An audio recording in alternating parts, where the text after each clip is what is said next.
내 걸음을 견고하게 라는 제목으로 말씀 증거합니다. 얼마 전에 그 교회에 있던 물건들을 여러 개 버렸어요. 오래된 피아노와 책장, 게시판 등등을 버렸습니다. 속이 후련해요. 그러면서 치우는 김에 저 아래에 있었던 탁구대까지 치워버렸어요. 그 탁구대는 겉으로 보기에는 멀쩡해요. 아까운 마음이 들었지만 버릴 수밖에 없는 이유가 있었습니다. 하나는 오래돼서 공이 튀지를 않아요. 정상적으로 안 튀어요. 이미 탁구대가 습기를 너무 많이 먹어서 공이 안 튀어요. 그래서 튕겨보면 공이 통통통 뛰어야 되는데 둥둥둥 이렇게 뛰어요. 그래가지고 버려버렸어요. 또 하나는 아무도 쓰는 사람이 없기에 버렸습니다. 제가 와서 지금까지 딱 한 번 펴봤어요. 탁구 칠 장소도 마땅치 않고 시간도 없었죠. 언젠가 쓰겠지. 쓸까요? 안 써요. 미련 없이 그래서 폐기했습니다. 그걸 버리면서 물건의 쓸모에 대해서 생각을 해봤습니다. 여러분, 물건은 쓸모가 있어야지요. 쓸모가 있어야 가치가 있습니다. 그래서 물건은 쓸모에 합당한 장소에 있는 것이 참 중요해요. 그 탁구대도 정상적인 공간에서 지속적으로 사용했다면 그 기능이 좀 더 오래 보존됐을 것입니다. 그래서 탁구장이 있는 거잖아요. 탁구대는 탁구장에 있어야 그 기능을 다 할 수 있습니다. 당연히 탁구는 탁구장에서 치는 것이 가장 재밌는 거예요. 또 요즘 보니까 딴 교회들은 교회에 청년들 치라고 당구대를 놓는 교회도 있어요. 잘 안 칩니다. 처음에는 반짝하지만 오래 안 쳐요. 왜요? 당구는 어디서 쳐야 돼요? 당구장에서 짜장면 시켜 먹으면서 쳐야 가장 재밌습니다. 노래는 노래방에서, 영화는 극장에서 봐야 돼요. 그러니까 합당한 장소가 있어야 그 쓸모가 분명해지는 것입니다. 여러분, 그렇다면 교회의 쓸모는 무엇일까요? 교회의 쓸모, 가장 중요한 것은 예배인 줄로 믿습니다. 교회는 성도가 모여서 함께 예배하는 곳, 거룩하게 주일을 보내는 공간이에요. 성도는 이 일에 최선을 다할 수 있어야 됩니다. 사실 우리 교회는 일을 많이 하는 교회는 아니에요. 그렇죠. 우선은 제가 그것을 선호하지 않습니다. 얼마 전에 모임에서 어떤 목사님이 이런 말씀을 하시더라고요. 교인들은 깨볶듯이 볶아야 된다. 교인은 깨볶듯이 볶아야 된다. 다만 타지 않게 잘 볶아야 된다. 그래야 교회가 부흥한다. 그 말뜻이 뭔지는 제가 알겠어요. 근데 저는 그렇게 할 생각이 전혀 없습니다. 성도는 깨가 아니기 때문이에요. 말이라도 사람 볶아 먹는 게 말이 됩니까? 대신 저는 성도 여러분을 존중해요. 여러분 삶을 존중합니다. 믿음의 바탕 아래에서 여러분은 주어진 삶을 충실히 살면 되는 거예요. 가정에 충실하고 사람에 충실하고 생업에 충실하셔야 돼요. 그래서 주 중에 예배 외적으로 여러분을 교회에 묶어놓고 싶은 생각이 저는 전혀 없습니다. 이때 중요한 건 우리는 스스로 우리의 믿음을 견고하게 지킬 수 있어야 한다는 거예요. 스스로 지키지 못하니까 성도는 깨볶듯이 볶아야 된다, 이런 말이 나오는 것입니다. 그래서 교회의 쓸모, 성도의 쓸모를 생각하면서 우리는 더 예배에 집중하고 경건의 시간을 스스로 확보해야 되며 그 시간만큼은 최대한 충실하게 하나님 앞에 서야 할 줄로 믿습니다. 적어도 그래서 물먹은 탁구대 신세는 되지 말아야 돼요. 자칫 내 믿음도 폐기될 수 있음을 기억해야 할 것입니다. 그런 의미에서 현재 우리를 지탱하는 믿음의 기본, 내 신앙의 걸음을 견고하게 하는 믿음의 기본이 무엇일까? 본문 통해서 두 가지 생각을 해봅니다. 첫 번째, 기도예요. 우리는 기도해야 됩니다. 여러분, 우리 인생은 마음대로 흘러가지 않아요. 우리의 힘으로 어찌할 수 없는 상황이 생길 때가 있습니다. 자, 그것이 2절에서 말씀하는 기가 막힐 웅덩이와 수렁이죠. 기가 막힐 웅덩이와 수렁에 빠질 때가 있어요. 이 말의 더 정확한 의미는 진흙탕과 늪이겠지요. 아무리 좋은 옷을 입어도 여러분, 진흙탕에 한번 들어가면 어떻게 돼요? 다 엉망되는 거예요. 한번 빠지면 엉망진창됩니다. 또한 늪에 빠지면 어때요? 힘을 쓰면 쓸수록 더 깊이 그 속에 빠져들게 되지요. 그리고 이런 상태를 더 힘들게 하는 요인이 하나 있는데 그것이 무엇일까요? 그것이 바로 시간입니다. 시간이 오래될수록 그 속에서 더 힘겨워지는 거예요. 그래서 시간이 형벌이고 시간이 무게인 거예요. 다들 공감할 것입니다. 세월의 무게, 고통의 무게, 이것은 시간과 매우 밀접하게 연관되어 있습니다. 그래서 우리가 TV를 볼 때 죄에 대한 형벌도 대부분은 시간을 통해 따지잖아요. 형벌의 시간이 길면 죄가 그만큼 더 중한 거예요. 이때 우리나라는 최고 긴 구형기간이 무기징역이죠. 대신 미국은 형벌의 기간을 더 정확하게 적시합니다. 그래서 가끔 보면 징역 300년 이상, 400년 이상을 구형하기도 해요. 이것은 그 죄의 크기가 그만큼 크다. 종신형도 부족할 정도로 그 죄의 크기가 크다는 것을 의미합니다. 죽을 때까지 그 죄의 시간의 무게를 견디면서 죄값을 받으라는 거예요. 자, 우리에게 닥치는 기가 막힐 웅덩이와 수렁도 그렇습니다. 스치듯이 그냥 지나가고 기약이 있는 어려움이라면 웅덩이와 수렁도 참을 만해요. 이때만 버티고 견디면 이겨낼 수 있으니까요. 하지만 이것이 길고 기약이 없다면 그 고통은 훨씬 배가 될 수밖에 없는 것입니다. 오늘 다윗도 그래요. 오늘 시편 40편은 다윗의 찬양시죠. 그 중에서 가장 유명한 구절이 1절로 3절까지 말씀입니다. 함께 읽어볼까요? 시작. 내가 여호와를 기다리고 기다렸더니 귀를 기울이사 나의 부르짖음을 들으셨도다.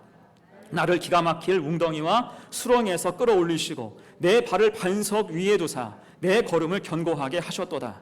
새 노래 곧 우리 하나님께 올릴 찬송을 내 입에 두셨으니 많은 사람이 보고 두려워하여 여호와를 의지하리로다. 아멘. 이 말씀을 보면 결국 상황이 아름답게 정리되지만 그 전까지 다윗이 겪었던 상황은 결코 쉽지 않았습니다. 그가 기가 막힐 웅덩이와 수렁에 빠졌죠. 이때 중요한 표현이 1절에 나와 있는 기다리고 기다렸더니라는 말이에요. 아까 이야기했듯이 다윗도 고통의 시간이 무척 길었다는 거예요. 그래서 깊은 웅덩이와 수렁에 빠진 채 그곳에서 벗어나기 위해서 간절히 바라고 오래 참았다는 것입니다. 기다리고 기다렸다. 여러분, 이 시기가 언제였을까요? 우리가 아는 것처럼 다윗은 사울 왕에게 쫓겼잖아요. 그 시간이 10년 이상이었습니다. 그리고 그 속에서 다윗은 여러 가지 모습들을 많이 보여줘요. 그가 늘 믿음의 모습만 우리에게 보여주는 것은 아니었잖아요. 때로는 울분을 터뜨리기도 하고요. 혈기를 가득 드러내기도 했고요. 때로는 인간적인 수단을 찾기도 했습니다. 하지만 그런 모습이 그곳을 벗어나는 것에 도움을 줬습니까? 아니죠. 자기 힘을 의지하고 자기 자기 힘, 자기 생각을 주장했을 때 그 깊은 웅덩이는 더 깊어졌어요. 그 수렁은 더 깊어졌습니다. 더 힘들어졌어요. 하지만 결국에 그가 그곳을 벗어나게 된 방법이 무엇이에요? 다시 1절 말씀 봅니다. 내가 여호와를 기다리고 기다렸더니 귀를 기울이사 나의 부르짖음을 들으셨도다. 아멘. 마지막 부분 중요한 거예요. 귀를 기울이사 나의 부르짖음을 들으셨도다. 아멘. 하나님을 향해서 무엇을 했다? 기도했다는 거예요. 더 정확히 말하면 부르짖었다. 이 부분을 영어 성경으로 보면 cry라고 해요. cry, 울었다라는 거예요. 하나님 앞에서 간절히 울면서 기도했다는 거예요. 그리고 이때 울었다는 것은 중의적인 표현이죠.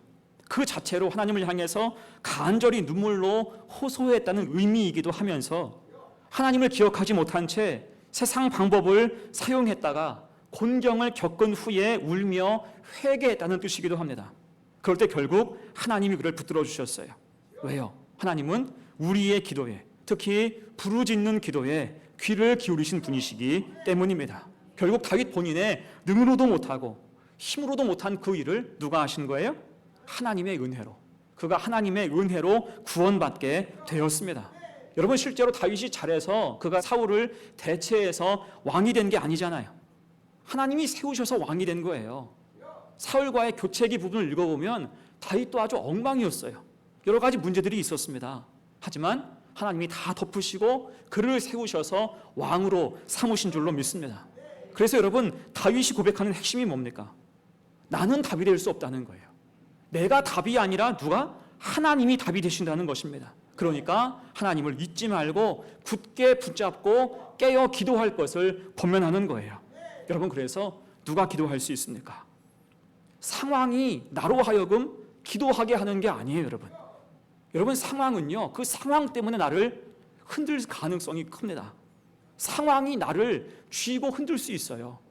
하지만 아무리 악한 상황, 힘들고 어려운 상황이 온다 할지라도 우리가 하나님을 기억하는 믿음이 있다면 기도하게 될 줄로 믿습니다.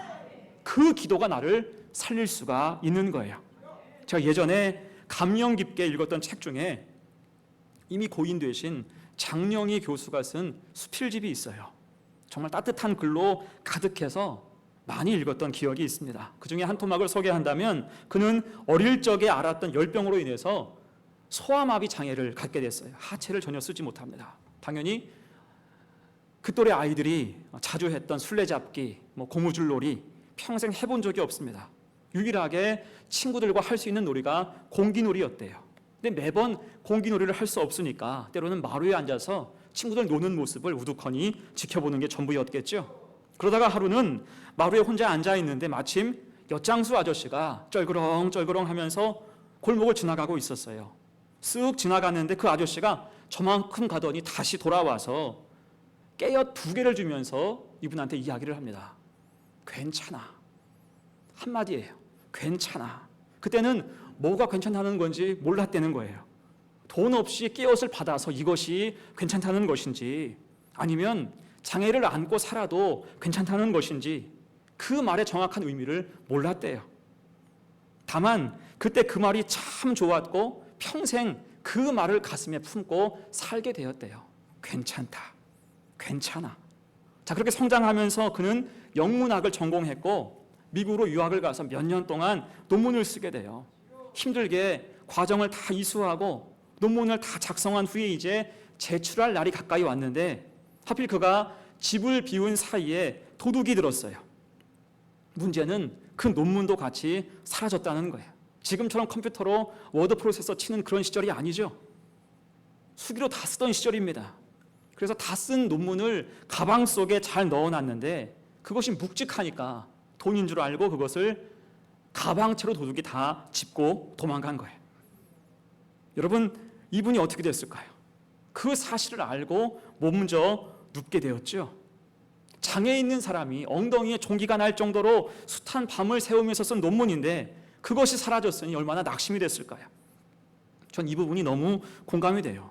흔히 글을 쓰는 사람에게 가장 두려운 것은 그 기록물이 상실되는 순간입니다. 잃어버릴 때가 가장 마음 아파요. 저도 설교를 준비하면서 대부분 원고 설교를 철저하게 준비하는 편인데 애써 며칠 동안 준비한 설교가 저장하는 과정에서 날아갈 때가 있어요. 여러분, 그때 기분은요 표현을 못해요. 정말 낙심 그 자체입니다. 왜요? 그 기록은 시간과 바꾼 것이기 때문이에요. 며칠을 썼는데 날아갔으니 너무나 아깝죠. 낙심이 됩니다. 멘탈이 나가요. 어차피 다시 써야 되는데 쓸 엄두가 안 나요. 다시 쓰기를 마음 먹기까지가 굉장한 고통입니다. 여러분, 이분은 오죽했을까요? 몇 년간 썼던 논문이 날아갔어요? 꼬박 그래서 일주일 동안 몸져 누웠대요. 모름지기 그 시간은 최악의 시간이었을 것입니다.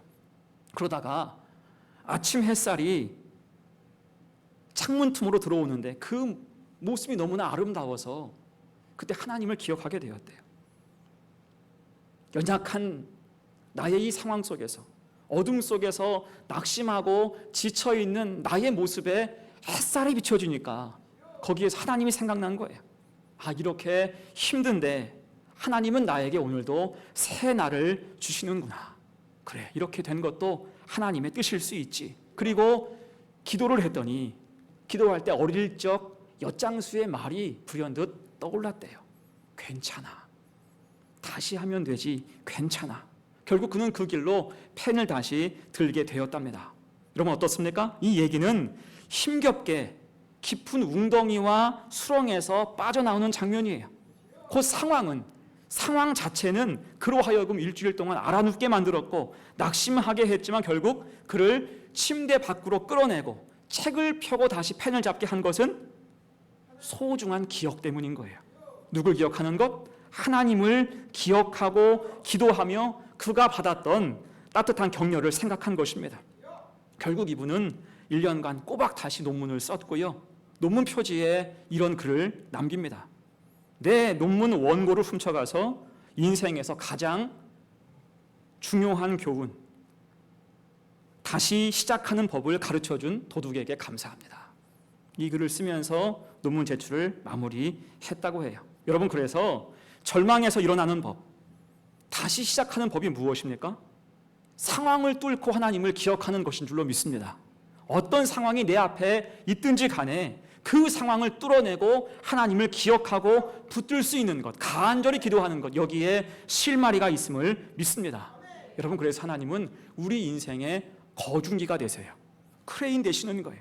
아무리 깊은 웅덩이와 수렁 속에 우리가 빠져 있어도 우리를 끌어올리시는 줄로 믿습니다. 나로는 도저히 감당할 수 없는 그 일도 하나님은 능히 하실 수 있는 거예요. 그럴 때 그 삶의 상황이 다 달라질 수가 있는 거죠. 그것이 오늘 다윗의 3절 고백이에요. 같이 읽어요. 시작. 새 노래 곧 우리 하나님께 올릴 찬송을 내 입에 두셨으니 많은 사람이 보고 두려워하여 여호와를 의지하리로다. 아멘. 결국에 부르짖는 그의 기도가 찬송으로 바뀌었지요. 울며 기도했던 그 소리가 찬송으로 바뀌었대요. 다른 말로 염려를 기도를 찬송으로 바꾸는 분이 누구라고요? 하나님이신 줄로 믿습니다. 여러분, 그래서 우리는 하나님을 기억하고 부르짖는 성도가 돼야 돼요. 무슨 일을 만나도, 어떤 상황이 내 앞에 있어서 나를 힘들게 해도 우리가 기억할 이름, 하나님의 이름을 기억하고 간절히 기도할 때 우리 인생을 지탱케 하시는 믿음의 원천, 하나님이 함께 하심을 믿는 성도가 되시기를 간절히 축원합니다. 아멘. 두 번째예요. 믿음을 지탱하는 기본 두 번째, 말씀을 붙들어야 됩니다.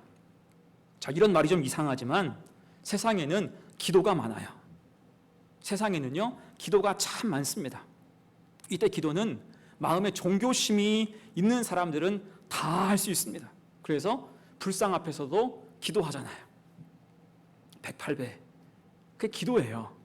불상 앞에서도 기도하고 우상 앞에서도 절하고 기도하는 것입니다. 마음에 종교심이 있으면 누구나 비는 거예요. 제가 예전에 한번 했던 얘기인데, 제가 신학교 다닐 때 전철을 타고 일하러 교회에 가는데 어떤 분 옆에 앉았어요. 심심해서 그분이 읽고 있는 책을 곁눈질로 같이 읽었어요. 그때는 신문 다 보면 옆에서 같이 보곤 했어요. 이렇게 같이 보고 그랬는데 그 책의 내용이 굉장히 진지합니다. 기도에 대한 얘기예요. 기도를 적당히 하면 안 된다. 기도는 열정으로 해야 된다. 물이 100도가 되었을 때 능력이 드러나고 용광로 온도가 수천도가 되었을 때 모든 것을 녹일 수 있듯이 우리도 뜨겁게 기도해야 된다. 미지근하게 기도하면 아무런 능력이 없다. 그걸 보고 있으니까요, 가슴이 뜨거워져요. 속으로 아멘 하면서 같이 읽었습니다. 근데 잠시 후에 깜짝 놀랐잖아요. 그 아저씨가 책을 읽다가 이제 졸려서 책을 덮고 잠을 청하는데 그 책의 제목을 보니까 제목이 신통력이에요. 신통력. 저자는 어떤 목사님, 신학자가 아니라 봉황사 큰 스님이었어요. 봉황사 큰 스님. 전 그냥 대충 보고 열정으로 기도하라, 뜨겁게 기도하라, 참회하며 기도하라 라고 하길래 그것이 기독교 서적인 줄 알고 착각을 했어요. 알고 보니까 신통력을 얻어서 귀신에게 기도해서 도사, 무당을 꿈꾸는 사람이 읽어야 되는 그런 사입이 불고 책이었던 것입니다. 여러분, 그래서 기도에 대한 일반적인 강조는요, 어떤 종교나 다 비슷해요. 간절히 기도하고 또한 진심으로 기도할 것을 요구합니다. 하지만 여러분, 그렇다고 같은 기도가 될까요? 이때 진짜 기도와 가짜 기도, 극복할 수 없는 유일한 차이가 무엇입니까? 우리는 살아계신 하나님께 기도한다는 사실이에요. 우리는 정품이에요. 우리는 가품이 아니고 우리는 정품입니다. 또한 그 정품의 보증이 뭐예요? 성경인 거예요. 그래서 성도는 말씀과 기도로 거룩해지는 줄로 믿습니다. 여러분, 이렇게 생각해 보세요. 우리가 감기에 걸리면 약을 먹어요. 이때 약만 먹으면 안 되고요. 약을 먹기 위해서 뭘 먹어야 돼요? 밥을 먹어야죠. 밥과 약이 상호작용을 해야 됩니다. 곧 약의 효능을 배가시킬 에너지 물질이 밥 속에 있는 거예요. 여러분, 기도하는 것도 그렇습니다. 말씀 없이 기도하는 것은 밥 없이 약을 먹는 것과 똑같은 거예요. 우리 속에 풍성하게 말씀이 있어야 기도의 능력과 질서가 바로 잡히는 줄로 믿습니다. 그런 의미에서 오늘 다윗은 철저하게 말씀 앞에서 기도한 사람이에요. 그 증거가 되는 말씀이 4절 5절이에요. 4절 5절 봅니다. 여호와를 의지하고 교만한 자와 거짓에 치우치는 자를 돌아보지 아니하는 자는 복이 있도다. 여호와 나의 하나님이여, 주께서 행하신 기적이 많고 우리를 향하신 주의 생각도 많아 누구도 주와 견줄 수 없나이다. 내가 널리 알려 말하고자 하나 너무 많아 그 수를 셀 수도 없나이다. 아멘. 이 말씀은 다윗이 기도 후에 누린 평강에 대해서 묘사하는 거예요. 다윗이 기도할 때 어때요? 교만한 자, 거짓에 치우치는 자를 더 이상 생각하지 않게 되었대요. 그러니까 기도하기 전에는 내 마음을 혼란케 하고 나를 아프게 한 그런 사람들이 자꾸 떠올라서 마음이 힘든데, 기도할 때는 어때요? 그런 걸 다 잊는 거예요.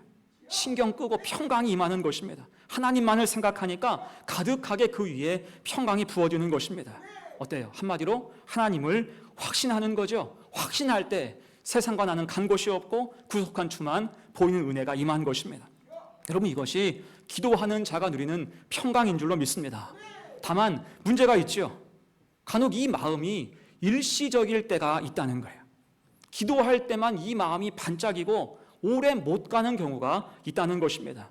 여러분, 야곱이 그랬잖아요. 그는 고향으로 돌아오면서 형 에서가 쫓아온다 이야기를 들어요. 그리고 그 소식을 듣자마자 간절히 하나님 앞에 기도합니다. 기도했을 때 평강이 임해요. 그런데 그 다음 날, 기도한 다음 날 어떻게 합니까? 하나님 주신 평강과 또한 확신은 온데간데 없이 다 사라지고요. 다시 불안감으로 자기 멋대로 해요. 자기 생각대로 모든 것을 다 치러버립니다. 곧 기도의 불은 붙었는데 심지가 없으니까 중간에 꺼지고 만 거예요. 여러분, 그래서 기도의 심지가 무엇입니까? 하나님 말씀인 줄로 믿습니다. 6절 7절 보세요. 주께서 내 귀를 통하여 내게 들려주시기를 제사와 예물을 기뻐하지 아니하시며 번제와 속죄제를 요구하지 아니하신다 하신지라. 그때 내가 말하기를 내가 왔나이다. 나를 가리켜 기록한 것이 두루마리 책에 있나이다. 아멘. 이건 다윗의 깨우침이에요. 하나님이 나를 사랑하시는구나. 제사와 제물, 번제와 속죄제가 아니라 예배자인 나를 사랑하시고 나를 기뻐하시는구나. 이 사실이 성경에 가득하구나. 깨우치는 것입니다. 여러분, 이 마음을 가지고 기도할 때 여러분 어떨까요? 말씀으로 인해서 의심의 틈이 다 메워지는 것입니다. 살아있는 기도, 능력의 기도가 여기에서 나오는 거지요. 연결해서 여러분, 우리 삶 가운데 기도와 실제 삶의 괴리가 왜 생길까요? 기도와 실제 삶의 괴리가 있어요. 내가 기도할 때는 능력이 있는 것 같고 평안이 가득한 것 같은데 세상만 나가보면 난 힘이 없어지는 거예요. 그런 괴리가 왜 생길까요? 우리에게 말씀의 심지가 약한 까닭이에요. 말씀이 빈약하니까 기도의 불이 꺼지는 거예요. 세상에서 타올라야 되는데 다 꺼져버리고 마는 것입니다. 그래서 우리가 할 일이 무엇입니까? 말씀을 강하게 붙들어야 할 줄로 믿습니다. 제가 지난주에도 이야기했죠. 우리가 제대로 믿고자 하면 말씀을 붙잡는 과정, 양생의 과정이 반드시 있어야 하는 것입니다. 그럴 때 기도가 능력이 있고요. 그 말씀은 내 삶의 반석이 되는 줄로 믿습니다. 자, 그런 의미에서 저 위에 2절 말씀 다시 봅니다. 나를 기가 막힐 웅덩이와 수렁에서 끌어올리시고 내 발을 반석에 두사 내 걸음을 견고하게 하셨도다. 아멘. 웅덩이와 수렁에서 나를 끌어올리셨을 때 내 발을 어디 위에 세우셨어요? 반석 위에 세우셨다. 여기서 말하는 반석이 어떤 반석일까요? 말씀의 반석인 거예요. 곧 기가 막힐 웅덩이와 수렁에서 꺼내서 나를 든든히 세우실 때 나에게 무엇이 필요해요? 말씀의 반석이 굳건해야 할 줄로 믿습니다. 그래서 우리도 7절에서 나를 가리켜 기록한 것이 두루마리 책에 있나이다. 이 확신이 우리 삶 가운데 있어야 할 줄로 믿습니다. 말씀이 내 속에 있어야 돼요. 여러분, 그를 위해서 늘 항상 성경을 읽고 또한 믿고 묵상하시기를 간절히 축복합니다. 결코 성경을 세상의 어떤 책들과 동등하게 취급하지 마세요. 성경에는요, 우리 인생의 답이 있고요, 우리를 향하신 하나님의 편지가 있는 거예요.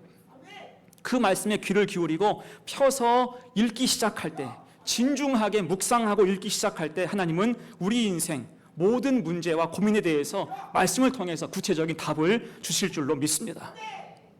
말씀 앞에 서면 여러분 감동 감화가 임하는 거예요. 요즘 보면 동네마다 도서관이 잘 되어 있죠. 도서관 잘 되어 있어요. 그 속에 온갖 지식이 가득합니다. 하지만 여러분, 그 중에서 최고의 도서관, 또한 가장 작은 최소의 도서관이 무엇일까요? 성경이에요. 여러분, 성경은 그 자체로 66권짜리 도서관입니다. 골라서 읽으면 되는 거예요. 골라서 열심히 읽어보세요. 그럴 때 말씀이 들려오고 읽어지고 믿게 됨을 믿습니다. 그러면서 믿음 반석이 굳건하게 생기는 거예요. 일껏 건져주셨는데 여러분, 우리에게 믿음의 반석이 물러있다면 어떻게 될까요? 다시 빠져나가겠죠. 다시 빠질 수밖에 없습니다.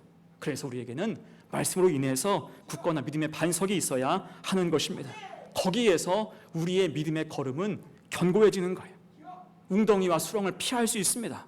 여러분, 그래서 항상 말씀의 기반으로 살아가는 복된 성도 되시기를 간절히 축원합니다. 아멘. 이제 말씀을 정리합니다. 여러분, 벌써 올해도 한 달이 다 지났어요. 우리는 이 표어를 늘 가슴속에, 1년 내내 우리 가슴속에 새겨 넣어야 돼요. 따라할까요? 우리의 걸음을 주의 말씀에 굳게 세우소서. 늘 이 말씀을, 이 표어를 마음에 새기고 묵상하십시오. 우리의 걸음을 주의 말씀에 굳게 세우소서. 이를 위한 과정이 오늘 본문의 이야기예요. 핵심은 하나님을 항상 기억하고 간절히 기도하되 그 바탕과 근거가 뭐예요? 하나님 말씀이라는 거예요. 하나님 말씀 붙잡고 기도하라는 거예요. 그럴 때 세상에서 약해지지 않고 세상으로 흘러가지 않게 된다는 것입니다. 8절 이하 다윗의 말처럼 주의 법이 심중에 있게 되고요, 주의 뜻 행하기를 즐거워하게 되고요, 그런 삶을 하나님께서 힘주시고 은혜 주십니다. 그 신앙의 결음이 더욱더 견고해질 수가 있다는 거예요. 그래서 오늘 이 말씀을 마음에 잘 새기셔서 늘 기도와 말씀으로 여러분 신앙의 걸음이 견고하고 믿음을 잘 지탱하여서 상을 받는 하나님의 은혜로 이 땅을 사는 복된 성도들 다 되시기를 간절히 축원합니다. 아멘. 함께 찬송하죠.